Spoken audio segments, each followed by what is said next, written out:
मागणी अशी आहे की हा पुलाची जी उंची खूप कमी झालेली, का झाली कशी झाली पुन्हा तो विषय खूप जुना झाला आता. पण इथून जाणारं जुन्नरपर्यंतची वाहतूक आहे पूर्ण, आणि पूर्वेला पण पूर्व पट्ट्यात फार नगर जिल्ह्यात सगळी वाहतूक इथूनच होत असते. हा MDR आहे, इथून 1 नंबर MDR आहे, पूर्वेला 8 नंबर MDR आहे. इथून या रस्त्याची पूर्वेकडे जाणारी आणि पश्चिमेला जाणारी सगळी वाहतूक आहे. या वाहतुकींच्या हिशोबाने या पुलाच्या छोटा झाल्यामुळं खूप अडचणी तयार झाल्या. त्याच्यानंतर इथं पाणी पाहत असाल तुम्ही खाली, या पुलात 1 फुटापर्यंत पाणी साचलेलं असतं काय. पावसाळ्यात तर खूप अडचणी आहेत आणि याच्यावर कोणाचंही लक्ष नाही. आम्ही वारंवार NHAIच्या अधिकाऱ्यांकडं त्यांना भेटलो, त्यांना सांगितलं, पण त्यात काहीही झालेलं नाही. हे ड्रेनेजचे साईडचं आहे ते पूर्ण चॉकअप पण झालेलं आहे. आणि त्याच्यानंतर इथं ज्या काही गोष्टी आहेत या सगळ्या त्या खूप अडचणीच्या होतात. तर आमच्या सर्व 14 नंबर किंवा येडगाव, जगदवाडी, कांदळी सर्व परिसरातल्या सर्व लोकांचं म्हणणं आहे की हा पूल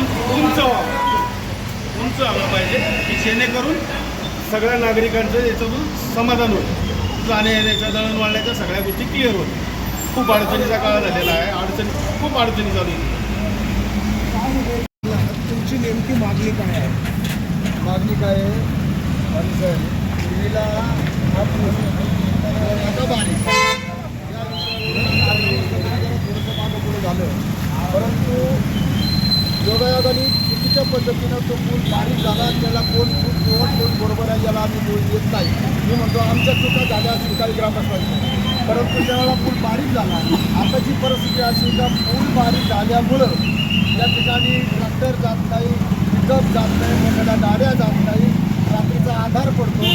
7 फुटाचा हा पूल असून लहान मुली शाळेला येणं जाणं करतात. 5-6 वाजता अक्षरशः आधार पडतो. महिला मजुरीनं कामाला जातात, कामावरून जाताना काही दारुडे मंडळी वगैरे त्यांना त्रास होतो. आणि म्हणून आमची शासनाकडं अगदी विनंतीपूर्वक आपलं विनंती आमची की हा पूल मोठा करावा किंवा हा पूल कॅन्सल करावा. थोड्याच दिवसामध्ये आम्ही खासदार साहेबांची भेट घेणार आहोत आणि त्यांच्यापुढं आम्ही सर्व ग्रामस्थ मंडळी 5-50-100 जण आम्ही जाऊन त्यांना विनंती करणार आहोत की खासदार साहेब या पुलाच्या संदर्भात आपण भूमिका घ्या. एक तर पूल मोठा करा किंवा हा पूल कॅन्सल करा, अशा प्रकारची मागणी करणारे, जेणेकरून धंदा पाणी चालणारं जाणं येणं दळणवळण अतिशय वाईट अवस्था आहे. आणि म्हणून ही विनंती आम्ही त्यांना. पण जर समजा हा पूल काढला तर हा पुणे नाशिक महामार्ग आहे. हो, इकडनं तुम्हाला 14 नंबरला जायचं आहे, 14 नंबरच्या लोकांना कांदळीच्या इकडे यायचं, रस्ता क्रॉस करायचा आहे. मग तिथं तुम्हाला सिग्नल बसवावं लागेल ना. आता तुम्हाला सांगू, चौक जर झाला, आज आपण संगमनेरवरून जर निघालं आणि पुण्यापर्यंत जर गेलं तर कितीतरी ठिकाणी असे चौक आहेत, त्या ठिकाणी सिग्नल आहे. अशा कितीतरी जागा आहे. त्या पद्धतीचं जरी झालं तरी चालेल. नाही जर झालं तर पुलाची उंची मात्र मोठी करावा, अशा प्रकारची आम्ही मागणी खासदार साहेबांकडे करणार. आणि जर तुमची मागणी मार्गी लागली नाही तर नागरिक म्हणून तुमची प्रचंड आंदोलन करू.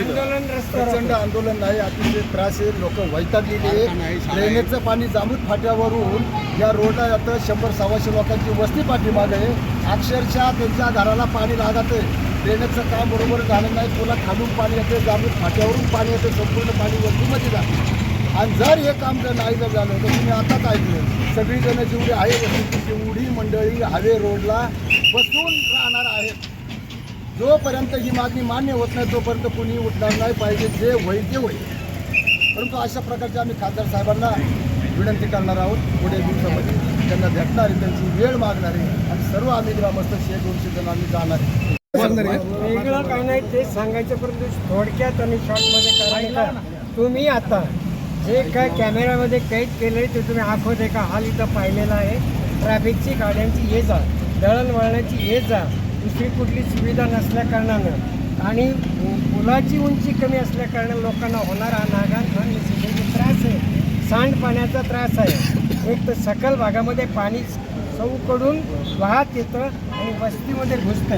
याची शासनाने विचार करून याची दक्षता घ्यावी. यासाठी आम्ही आमचं शासनाचं लक्ष केंद्रित करण्यासाठी, आमच्याकडे आंदोलन करण्यासाठी म्हणून आज सर्वजण जमून जे आमचं म्हणणं आहे, एक तर वाढवावी, अन्यथा सर्कल रूपाने काय असेल नसेल ते शासनाला योग्य वाटेल त्या पद्धतीने आमची गैरसोय दूर करून द्यावी, हीच विनंती शासनाकडे आम्ही करणार आहोत. आणि जर शासनाने याच्याकडं काळजीपूर्वक विचार करून जर लक्ष दिलं नाही तर आम्हाला पुढचं पाऊल म्हणजे आम्हाला आंदोलन करावं लागेल.